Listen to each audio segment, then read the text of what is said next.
Magandang araw. May ipapakita ako sa inyo na halaman.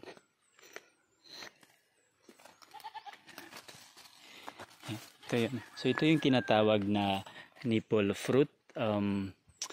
Introduced species ito. So ang halaman na ito ay isang medicinal plant. So ginagamit ito kapag sumasakit yung ngipin. Tapos sinasabi rin na yung young leaves daw nito ay edible. So hindi natin nasubukan. So yan, so may mabuhok yung dahon. Yan, medyo mabuhok yung dahon, tapos parang bulaklak ng talong kapag namumulaklak, at yung hilaw kulay green. Ayan, kulay green. Tapos kapag hinog na, yan, kulay dilaw. Napaka yellow ng kulay niya. Yan.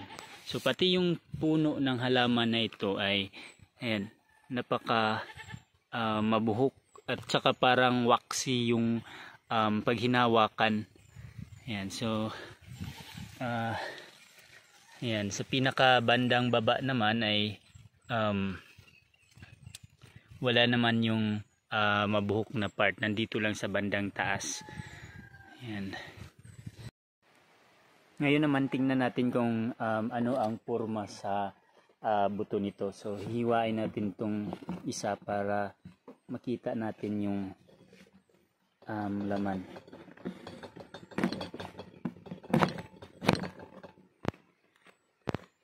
Ayun. Ito yung buto niya, kulay itim, parang buto ng talong. Kaya lang yung talong is maliliit at kulay brown. Ito ay kulay itim talaga. Tapos ito yung meat niya, malambot. Oo, ito. Tapos may lasa yung ito yung bunga. So ay yan, so ito yung porma niya. Tapos parang ito naman yung pinakalabas na balat ay parang plastic din. So sa inyo, anong tawag ninyo sa halaman na ito?